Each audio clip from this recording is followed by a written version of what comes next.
हमारे मुआशरे के अंदर अब ये कॉमन ट्रेंड है कि जो नौजवान हैं स्पेसिफिकली वो ज़्यादा फिजिकल वर्कआउट नहीं करते हैं, ग्राउंड्स का रुख नहीं करते हैं। और पहले गेम्स हुआ करती थी, बहुत से गेम्स के अंदर वो अपने आप को इंगेज रखा करते थे और बहुत से ग्राउंड्स के अंदर हमें नज़र आया करता था, बहुत से टूर्नामेंट्स वगैरह हो रहे होते थे और बहुत सी ऐसी चीज़ें जो है वो हमें कहीं ना कहीं पे दिखाई दिया करती थी। लेकिन आज ये तमाम तर चीज़ें तकरीबन स्वाइप कर चुकी हैं। मुआशी तौर पर इस्तेकाम हासिल करना है, ऐसी जंग है जो हर इंसान इसके साथ अपने आप को इंगेज करता चला जा रहा है और 24 आवर्स की ज़िंदगी में कोई भी एक लम्हा नहीं है जिस वक्त वो ये नहीं सोचता कि अमीर होने का कौन सा अंदाज़ अपनाऊं तो अमीर हो जाऊं। ये जो एक चीज़ है इसने आपके ख्याल में एक ह्यूमन माइंड को क्या नुकसानात पहुंचाए? फिज़िकल एक्टिविटी ना होने की वजह से आज की नौजवान नस्ल पे या बुज़ुर्गों पे बहुत बुरा असर पड़ता है। कुछ बुज़ुर्ग ऐसे हैं जो कहते हैं कि हमसे तो बिल्कुल भी नहीं चला जाता। उसकी वजह भी यही है कि वो सैर नहीं करते, वो वॉक नहीं करते, अपनी बॉडी को जो है वो मूव नहीं करते। इसी तरह अगर आप यंग जनरेशन की बात करें तो वो फ़ोन में लगे रहते हैं या बैठ के करने वाले काम करते हैं, सो जाते हैं, बस खा लिया और वहीं पे जो है वो रहते हैं। फ़िज़िकल एक्टिविटी कोई नहीं है जिसकी वजह से उनकी बॉडी मूवमेंट में नहीं होती, फ़िज़िकली वो एक्टिव नहीं होते। इसी वजह से जो है वो लेज़ीनेस सी रहती है।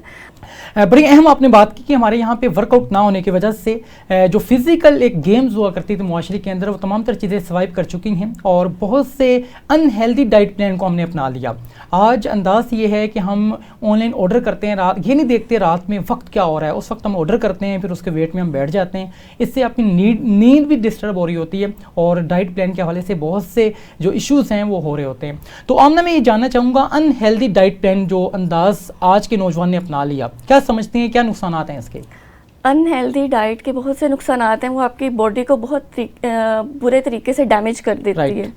इसके अलावा बहुत से लोग ऐसे हैं जो कहते हैं कि हम जो है वो डाइट कर रहे हैं, हेल्दी डाइट कर रहे हैं, लेकिन फिर भी हमारा वज़न कम नहीं हो रहा है या फिर भी हम तो ठीक ही नहीं है, हम तो डेली फ्रूट भी खाते हैं, रोटी खाते हैं, इसके अलावा तो कोई और चीज़ नहीं हम खाते। तो एक बहुत बड़ा मिथ जो लोगों ने बना दिया है वो ये है कि डाइटिंग में आपने कम खाना है। ऐसा नहीं है, डाइटिंग में आपने सही खाना है कि आपका फूड जो है वो सही हो, उसकी क्वांटिटी सही हो, उसका पोर्शन साइज़ जो है वो सही हो। तो लोग क्या करते हैं, फ्रूट्स अगर खा रहे हैं तो उसका बाउल भर के खा रहे हैं, तो आप एक पोर्शन में खाएं। तो इसमें बहुत से मिथ्स जो हैं वो लोगों ने बना दिए हैं वेट लॉस में कि आप ये करें तो आपका वेट लॉस हो जाएगा, ये करें तो आपका वेट लॉस हो जाएगा। लोग एक दूसरे को फॉलो कर रहे हैं, किसी हेल्थ केयर प्रोफेशनल से वो हेल्प नहीं ले रहे, अपनी मर्ज़ी से जो है वो डाइट कर रहे हैं। अपनी मर्ज़ी से जो डाइट प्लान है वो इनटेक करने की वजह से बहुत से मसाइल जो हैं वो जन्म लेते हैं और बहुत से इश्यूज़ होते हैं। आमना मज़ीद में जानना चाहूँगा कि आज का जो एक न्यूली बोर्न बेबी है उसकी अगर हम डाइट प्लान की बात करें वो भी चेंज हो चुका है मुकम्मल तौर पे। पहले हमारे ये अंदाज नहीं हुआ करता था। तो आप क्या समझती हैं स्टार्ट ही से एक ऐसा डाइट प्लान बच्चे को दे दिया जाता है जो उसकी हेल्थ को भी डैमेज कर रहा होता है और कहीं ना कहीं पे उसकी शख्सियत साजी के अंदर भी तमाम तर चीज़ें जो है वो कहीं ना कहीं पे उसको डैमेज कर रही होती हैं? बिल्कुल, न्यू बॉर्न अगर आप बेबी की बात करें उसमें तो 6 मंथ्स तक जस्ट मिल्क ही है, आप उसको मिल्क फीडिंग पे रखते हैं। 6 मंथ्स के बाद है आप उसको जो है वो सॉफ्ट फूड्स दे सकते हैं, लिक्विड फूड दे सकते हैं, सेमी सॉलिड दे सकते हैं। 6 मंथ्स के बाद जो है वो आप उसको इस फूड पे लेके जा सकते हैं। उसमें भी ऑप्शंस हैं। अब कुछ बच्चे ऐसे होते हैं जिनको स्पेसिफिक फूड से एलर्जी होती है, तो उसके लिए तो उनका कस्टमाइज्ड प्लान जो है वही डिज़ाइन होता है, उसके अकॉर्डिंगली ही उनको रिकमेंड किया जाता है। बिल्कुल ऐसी बात यह है कि बच्चों को स्टार्ट ही से ऐसी ग़िज़ा दी जाए जो हेल्दी भी हो ताकि उनकी नशोनुमा के अंदर भी उनको कोई प्रॉब्लम का सामना ना करना पड़े। और अच्छी जो डाइट है वो एक अच्छे जहन को जन्म देती है और जब अच्छा जहन इंसान का बनता है तो वो बहुत प्रोडक्टिव अंदाज के अंदर वर्कआउट करता नजर आता है। आमना एक और चीज़ भी हमारे यहाँ पे कॉमन होती चली जा रही है स्पेसिफिकली फीमेल्स के अंदर कि पहले हुआ करता था घरों के काम वो किया करती थी, अब मुलाजमा मौजूद हैं जो तमाम तरह वर्कआउट करती नजर आती हैं। तो ये जो एक अंदाज़ अपना लिया गया और हर इंसान ही अपने आप को इस अंदाज़ के अंदर जो है वो इंगेज करता चला जा रहा है। सर क्या समझती हैं कि इंसान की डाइट के हवाले से उसके ऊपर क्या असरात मुरतब हो रहे होते हैं इस अंदाज़ को अपनाने की वजह से? आपको जो है वो फिज़िकल एक्टिविटी आपकी होनी चाहिए। अगर घर के आप छोटे मोटे काम भी कर रही हैं तो वो एक अच्छी बात है, आप अपनी बॉडी को मूव कर रही हैं। आप अगर सुबह कमरे से उठ के किचन में जा रही हैं या घर के काम वगैरह कर रही हैं, उसमें आप बाउंड हो जाती हैं बेड पे कि आप जस्ट बैठ के सुपरवाइज कर रहे हैं कि ये काम इस तरह से हो जाए, ये काम उस तरह से हो जाए, और आपकी बॉडी बिल्कुल ही आप मूव नहीं करते, उसको आदत नहीं रहती मूव करने की। फिर जब आप वॉक करते हैं, वर्कआउट के लिए जाते हैं, सैर के लिए जाते हैं, फिर आपकी बॉडी आपको उस तरह से रिस्पॉन्ड नहीं करती, फिर आप कहते हैं कि नहीं अब तो मुझसे बिल्कुल भी चला नहीं जा रहा, इस तरह से जो है वो बीमारियां जन्म लेती हैं। बिल्कुल ऐसा ही है कि अगर हम इस चीज़ से निकल आएँ और बहुत सी चीज़ें जो है वो बेहतर की जा सकती हैं। और आमना ही की बात से एक बात मैं यहाँ पे कहना चाहूँगा कि हमारे यहाँ पे फिज़िकल एक्टिविटीज़ ना होने की वजह से जो नौजवान हैं और पहले जिम करते हमें नज़र आया करते थे, योगा या इस तरह की बहुत सी एक्टिविटीज़ हमें करते नज़र आते थे। लेकिन अगर आज हम अपने योगा क्लब्स को देखें, वहाँ पे 90% आपको बुज़ुर्ग नज़र आते हैं जिनकी एजेस जो है वो 50 से भी अबव हैं। और इससे क्या होता है कि बड़े ऐसे मामला जो है वो मार्केट के अंदर जन्म लेते हैं, जिसकी वजह से इंसान हॉस्पिटल्स का रुख करते हैं और वहाँ पे जाके अपनी ज़िंदगियों को जो है वो ऐसे अंदाज तक ले जाते हैं जहाँ पे काबिल रहम वो लोग हमें नज़र आते हैं। और ये सारी की तमाम तर चीज़ें जो हैं वो हम कहीं ना कहीं पे अपने आप को उस तरफ खुद लेके जा रहे होते हैं, अपनी डाइट अनहेल्दी लेकर, अपनी एक्टिविटीज़ ऐसी करके जो इररेलेवेंट हैं, जिनसे हम कोई फ़ायदा नहीं अपना सकते हैं। और आमना एक और चीज़ भी मैं आपसे जानना चाहूँगा, आप खुद भी स्टूडेंट रही हैं जी। स्टूडेंट लाइफ के अंदर एक स्टडीज़ का बोझ हुआ करता है, स्पेसिफिकली एग्जाम्स के डेज के अंदर। तो एक जो वो बोझ है, एक प्रेशर बियर करता है नौजवान स्टडीज़ के हवाले से भी, और भी बहुत सी एक्टिविटीज़ ऐसी होती हैं जिसकी वजह से वो प्रेशराइज होता है। तो डाइट प्लान ऑटोमेटिकली जो है वो उसका रिमूव आउट हो चुका होता है। तो ये जो एक अंदाज है, क्या समझती हैं कि कितना इफेक्ट कर रहा होता है तमाम तर चीज़ें उसको एग्जाम्स के अंदर? प्रेशर तो आप पे होता है, बिल्कुल होता है, लेकिन अब वो आप पे है कि आप उस प्रेशर को कितना ज़्यादा लेते हैं या कितनी अपनी रूटीन उससे डिस्टर्ब कर लेते हैं। बहुत ज़्यादा जो है अगर स्ट्रेस लेने की वजह से आपका स्टमक वगैरह भी डिस्टर्ब हो जाता है, आपकी डाइट डिस्टर्ब हो जाती है, तो ये वाली चीज़ें आ जाती हैं। लेकिन यही बात है कि आप हर पर्सन की कैपेसिटी होती है स्ट्रेस लेने की, प्रेशर लेने की। अब एक छोटी सी बात है, उसका एक पर्सन जो है वो स्ट्रेस बहुत ज़्यादा ले लेगा, एक पर्सन को उस बात से कोई भी फ़र्क नहीं पड़ेगा। तो एग्ज़ाम में होता है प्रेशर, लेकिन इतना ज़्यादा वो प्रेशर नहीं होता कि जो है वो पूरी रूटीन ही अब वो ख़राब होगी। ज़ाहिर बात है, सही से खाए पिएंगे नहीं तो वो कैसे सही से एग्ज़ाम। अक्सर जो लोग हैं वो आके ये पूछते हैं कि कोई ऐसा खाना बता दिए जो खाने के बाद हम जो है वो अपने आप को वेट लूज़ कर लें। तो आज हम अपना वेट लूज़ करने के लिए भी खाना ही खाना चाहते हैं। इस अंदाज के बारे में यकीनन बहुत से लोग, आपने कहा कि आपके पास आते हैं, क्या कहेंगे? जी बिल्कुल ऐसे ही है। बहुत से पेशेंट्स ऐसे होते हैं जो कहते हैं कि आप हमें कोई ऐसी चीज़ बताएं जिसमें 7 डेज़ में जो है वो हमारा इतने केजी वेट लूज़ हो जाए, 15 डेज़ में जो है वो इतने केजी लूज़ हो जाए। तो इस तरह से नहीं होता। आपने इतना टाइम खाया है, आपकी बॉडी ने उसको एब्जॉर्ब किया है, स्टोर किया है फैट की फॉर्म में, तो अब उसको बर्न होने में भी टाइम लगेगा। लोग कहते हैं कोई मैजिक हो और हमारा वेट जो है ना वो लूज हो जाए, तो ऐसा नहीं। ये कोई भी जिंदगी में कोई भी मैजिक नहीं है, आपको एक प्रॉपर वे के साथ तमाम तर चीज़ों को लेके चलना पड़ेगा। अब ना जानना ये चाहूँगा कि बहुत सी फीमेल्स की तरफ से ये क्वेश्चन आ रहा होता है और बहुत सी फीमेल्स जो इस वक्त स्क्रीन के सामने मौजूद हैं और वो जानना चाह रही हैं कि उन्हीं के जहनों में आने वाले क्वेश्चन को आपके सामने रखा जाए। सवाल ये है कि वो डाइट प्लान को इनटेक भी कर रही होती हैं मुकम्मल तौर पे, या कहीं ना कहीं पे वो समझ रही होती हैं कि हम डाइटिंग भी कर रही हैं, इसके बावजूद भी उनका वेट जो है वो लूज़ नहीं हो रहा होता। क्या कहेंगे? इसके पीछे बहुत सी वजूहात हैं। फीमेल्स जो हैं वो अपनी मर्ज़ी से डाइट कर रही होती हैं। वो कहती हैं हम तो कुछ खा भी नहीं रही। तो सबसे पहला मिथ तो जो मैं बताऊंगी वो ये है कि ना खाने की वजह से आपका वेट कम नहीं होगा। ये सबसे बड़ा मिथ है। लोगों को लगता है कि अगर आप नाश्ता नहीं करेंगे तो आपका वेट कम हो जाएगा। पहला मिथ ये है। दूसरा मिथ ये है, लोगों को लगता है जूस डाइट लेने से, मतलब अगर आप फ्रूट्स के बजाय जूसेस का इंटेक जो है डेली बेसिस पे ज़्यादा कर दें तो इस वजह से आपका वेट जो है वो कम होना शुरू हो जाएगा, जो कि ये भी एक मिथ है। आप फ्रूट जूस के बजाय फ्रूट लें रॉ फॉर्म में, 1 फ्रूट ले लें, 2 फ्रूट ले लें, क्योंकि अगर आप होल फ्रूट लेंगे तो उसमें फाइबर होता है। अगर आप जूस बनाएंगे, जूस के 1 गिलास में भी 4 से 5 फ्रूट जो है वो ईजीली जो है वो आप जाते हैं। उसमें जो है वो फिर फ्रुक्टोज शुगर का लेवल ज़्यादा हो जाता है, जो कि आपकी बॉडी उस टाइम पे इतना एब्जॉर्ब नहीं कर पाती और फिर वो स्टोर होता है आपकी बॉडी में फैट की फॉर्म में। तो इसलिए बेटर ये है कि फ्रूट जूसेस के बजाय वेट लॉस में आप फ्रूट को प्रेफर करें, रॉ फ्रूट को। थर्डली, लोगों को लगता है आलू खाने से बहुत ज़्यादा वेट गेन होता है। नॉर्मली लोग कहते हैं कि नहीं, हमने तो आलू बिल्कुल ही छोड़ दिए, अपनी डाइट से बिल्कुल स्किप कर दिए। तो उसके अंदर भी जो है वो स्पेसिफिक न्यूट्रिएंट्स होते हैं जो आपकी बॉडी को चाहिए। हाँ, ये है कि आप उसको यूज़ किस तरह से कर रहे हैं। आप उसको बेक्ड फॉर्म में यूज़ कर रहे हैं, आप उसको बॉइल्ड फॉर्म में यूज़ कर रहे हैं, या आप उसको फ्राइड फॉर्म में यूज़ कर रहे हैं। तो इस तरह बहुत से लोग जो है वो कहते हैं पता नहीं कहवा पीने से, ग्रीन टी सिर्फ पीने से उनका वेट कम हो जाएगा, कि मैं तो फास्ट फूड का इंटेक भी कर रही हूँ साथ में, लेकिन मैं ग्रीन टी पी लेती हूँ। तो इस तरह आपका वेट लूज़ नहीं होगा। तो लोगों ने बहुत से अपने वो जो है ना वो बनाए हुए हैं कि इस तरह करेंगे हम तो वेट लूज़ हो जाएगा। वेट लॉस जो है उसके लिए आप एक हेल्थ केयर प्रोफेशनल से जो है वो रब्ता करें। वो आपकी बॉडी के अकॉर्डिंग, आपकी नीड के अकॉर्डिंग जो है वो आपको प्लान देगा। बहुत अहम बात की आपने। आमना, आपने वेट लूज़ के हवाले से बात कर दी, और बहुत से ऐसे लोग भी आपके पास आते होंगे और बहुत सी ऐसे फीमेल्स और स्पेसिफिकली मेल्स भी हैं जो ये कहते हैं कि हम बहुत अच्छी अंदाज में डाइट इनटेक कर रहे हैं, लेकिन वेट जो है वो हमारा ज़्यादा इंक्रीज़ नहीं कर रहा है, वो अपने वेट को इंक्रीज़ करना चाहते हैं। तो इस हवाले से कोई डाइट प्लान अगर आप शेयर कर सकें कि जिससे आप अपने डाइट को, अपने वेट को थोड़ा सा जो है वो इम्प्रूव कर सकें। वेट बढ़ाने के हवाले से अगर हम बात करें तो उसमें भी आपकी नीड आ जाती है, कैलोरीज आ जाती हैं कि आपको इतनी रिक्वायर है, इतनी नहीं रिक्वायर। आपकी बॉडी जो है, कुछ लोग ऐसे होते हैं, आपने बहुत सुना होगा कि वो कहते हैं कि हम जितना मर्जी खा लें हमारा वेट जो है वो गेन नहीं हो रहा। तो उसमें ये होता है कि बॉडी में टॉक्सिसिटी का लेवल, टॉक्सिन्स जो हैं वो बहुत ज़्यादा हो जाते हैं, जिसकी वजह से आपकी बॉडी जो है वो प्रॉपर न्यूट्रिएंट्स एब्जॉर्ब भी नहीं कर पा रही होती। तो उसमें हम कुछ थेरेपीज़ करवाते हैं, डिटॉक्सिफिकेशन थेरेपी करवाते हैं, चिलेशन थेरेपी करवाते हैं, ताकि उनकी बॉडी से टॉक्सिन्स रिमूव हों और न्यूट्रिएंट्स जो हैं वो प्रॉपर्ली एब्जॉर्ब कर सकें।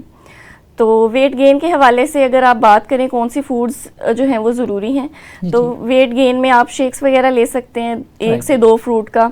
उसके अंदर आप नट्स वगैरह ऐड करें, आलमंड्स, वॉलनट्स या पिस्ताशियो वगैरह, पीनट बटर आप उसमें ऐड कर सकते हैं।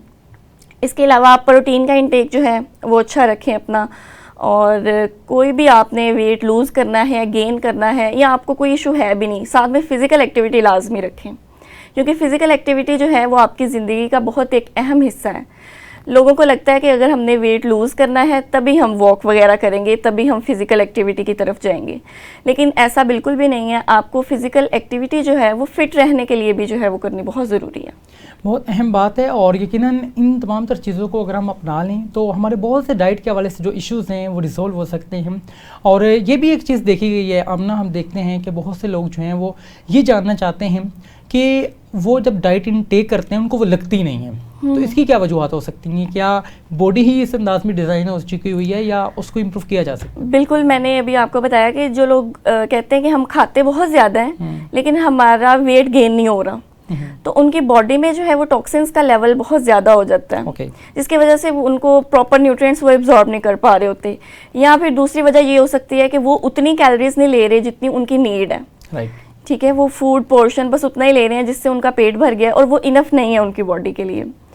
तो उसमें ये वाली वजूहात हो सकती हैं। उनका राइट पोर्शन साइज़ नहीं हो सकता, उनका खाने का तरीका सही नहीं हो सकता, फूड्स का कॉम्बिनेशन सही नहीं हो सकता। जिस तरह अभी कोई भी आप मील लें उसके साथ आपका टी इंटेक नहीं बनता, क्योंकि वो आयरन की एब्जॉर्प्शन को टी हिंडर करती है, न्यूट्रिएंट की एब्जॉर्प्शन को आपकी बॉडी में कम करती है। तो इसीलिए हम रिकमेंड करते हैं कि टी जो है वो हाफ और या 1 आवर के बाद आप लें मील के। तो इस तरह से जो है ना वो पर्सन टू पर्सन वेरी करता है किसका जो है ना वो क्या इशू है। बिल्कुल ऐसा ही है।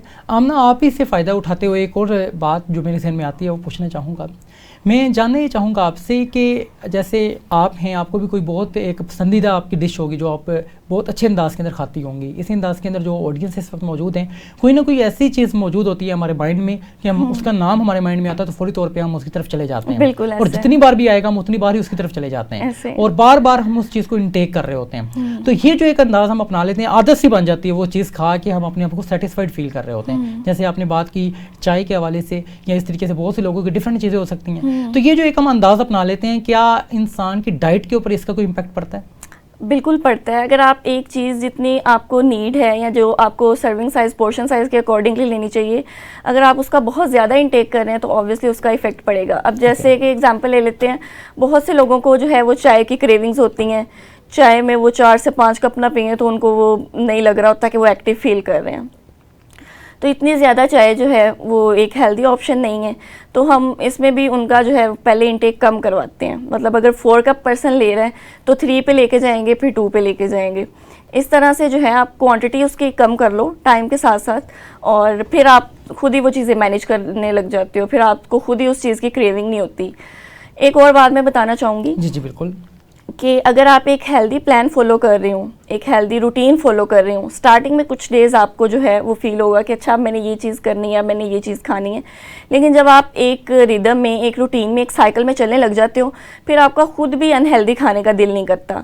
आपकी बॉडी इतना अच्छा रिस्पॉन्ड आपको कर रही होती है हेल्दी खाने पे, वर्कआउट करने पे, फिजिकल एक्टिविटी पे, कि आपका फिर खुद भी आपको इस तरह की फिर अनहेल्दी की क्रेविंग्स नहीं होती। और यहाँ पे हमारे फास्ट फूड का जो ट्रेंड है वो बहुत ज़्यादा इंक्रीज़ कर चुका हुआ है हमारे माशरे के अंदर, और स्पेसिफिकली जैसे बहुत से सिटीज़ के अंदर जो ज़्यादा लोग हैं वो हॉस्टलाइज होते हैं, उनके पास एक प्रॉपर जो है वो घर जैसा इन्वायरमेंट नहीं होता है, तो वो बाहर से फूड इनटेक कर रहे होते हैं। तो ये जो एक अंदाज़ यकीनन उनकी एक मजबूरी भी है, तो इसको किस अंदाज के अंदर जो है इनटेक किया जाए ताकि उनकी हेल्थ के इश्यूज ना हों? बहुत से स्टूडेंट्स भी आते हैं, यूनिवर्सिटी गोइंग स्टूडेंट्स, जो कि कहते हैं कि ब्रेकफास्ट करने का तो हमारा दिल नहीं करता हॉस्टल से, तो फिर हम यूनिवर्सिटी जाके कुछ खाते हैं, अनहेल्दी वो होता है।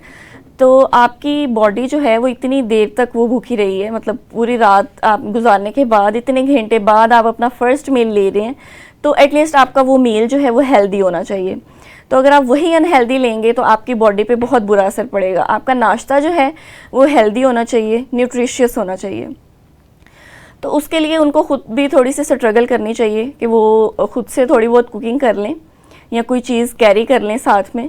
लेकिन फ़र्स्ट मील जो यूनिवर्सिटी गोइंग स्टूडेंट्स हैं वो जाके वो यूनिवर्सिटी से लेते हैं और वो अनहेल्दी लेते हैं, तो ये आपकी बॉडी को बहुत डैमेज करता है, इफ़ेक्ट करता है। और इसकी वजह से, अनहेल्दी खाने की वजह से, वेट की वजह से, स्लीप पूरी ना होने की वजह से फीमेल्स को बहुत ज़्यादा इश्यूज होते हैं, हार्मोनल हम ना यहाँ पे एक कथा कलामी की माजरत जानना मैं ये चाहूँगा आपसे कि जो मिल्क हम इंटेक कर रहे होते हैं, दूध इंटेक कर रहे होते हैं, उसके अंदर हम शुगर ऐड कर देते हैं। जब शुगर ऐड करते हैं तो यकीनन जो कैल्शियम जिसको इंटेक करने के लिए हमने मिल्क लिया था वो ज़ाइल हो जाता है। तो ये जो अंदाज़ है, कॉमन प्रैक्टिस है हमारी कॉमन सोसाइटी के अंदर, ये एक प्रैक्टिस है। तो इस प्लेटफॉर्म से, इस हवाले से अगर कुछ आप गाइड कर सकें।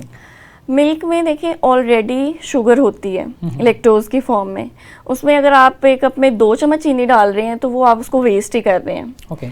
तो जस्ट अगर आपने यूज़ करनी भी है तो ½ टीस्पून कर लें, क्योंकि उसमें ऑलरेडी शुगर है मिल्क में। और अगर आप वेट लॉस कर रहे हैं तो फिर तो आपको जो है वो शुगर से कट ऑफ करना चाहिए, बहुत ज़्यादा शुगर, नमक और ऑयली चीज़ों का इंटेक जो है वो कम करना चाहिए। लेकिन मिल्क में ऑलरेडी शुगर होती है, मिल्क में शुगर होती है और इस अंदाज को हमें अपनाने से अवॉइड करना चाहिए। आमना मज़ीद एक सवाल है जो बहुत सी ऑडियंस के जहन में है कि क्या होता है कि हमारी बॉडी के कुछ पार्ट्स जो हैं वो हेल्दी होते हैं, हेल्दी मीन्स कि उनके ऊपर फैट्स होते हैं, और बहुत से पार्ट्स के ऊपर नहीं होते हैं। तो फिर वो स्पेसिफिकली उन पार्ट्स के ऊपर वर्कआउट कर रहे होते हैं, एक्सरसाइजेज उनकी कर रहे होते हैं, या थेरेपिस्ट कर रहे होते हैं, योगा एक्सरसाइजेज कर रहे होते हैं, मेडिटेशन कर रहे होते हैं, डिफरेंट ऐसी जो है टेक्निक्स को अपना रहे होते हैं। तो डाइट के हवाले से आप diet as a diet planner आप इस हवाले से क्या कहेंगे कि अब उन स्पेसिफिक पार्ट्स को जो है वो हमने ओवरकम करना है, कैसे करेंगे?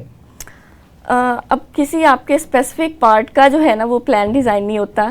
बहुत से लोग ऐसे आते हैं जो कहते हैं मेरा बस मुंह बड़ा है तो इसका कोई प्लान दे दें, लेकिन ऐसा कुछ नहीं होता। मुंह बड़े का प्लान नहीं होता, वो आपकी ओवरऑल बॉडी के लिए ही होता है और वो वर्क भी करता है। बहुत से लोगों को ऐसे लगता है कि मैं बाकी बिल्कुल ठीक हूँ, मेरा कहीं से वेट कम ना हो, बस यहाँ से हो जाए, तो ये एक गलत बात है। इस तरह से नहीं होता, आपकी पूरी बॉडी पे वो वर्क करता है। वैसे हम प्रैक्टिकली देख तो रहे होते हैं कि आपके सामने बहुत से कस्टमर्स आते होंगे, जैसे उनके स्पेसिफिक जो है वो बॉडी के जो पार्ट्स हैं वो आपको हेल्दी नजर आ रहे होते हैं एज कम्पेयर टू और फेस और नेक एक्सेट्रा। तो इसकी वजूहत क्या होती हैं? ऐसा क्यों, ऐसा ये चीज़ें होती क्यों हैं? फैट जो है ना वो बैठने की वजह से आता है। अगर आप बैठे रहेंगे आपकी बेली जो है उस पर फैट आएगा, आपके हिप्स पे फैट आएगा, थाइज पे आएगा, तो इस तरह से आता है। मेल्स में जो है ज़्यादा फैट जो है उनकी बेली पे आता है, फीमेल्स में जो है वो उनकी लेग्स, थाइज, हिप्स वगैरह पे आता है। तो ये इसी वजह से आता है कि आप बैठे रहते हैं, कोई फिजिकल एक्टिविटी नहीं है, खाते रहते हैं, तो फिर जहाँ पे जाके वो फैट जो है ना वो स्टोर हो जाती है।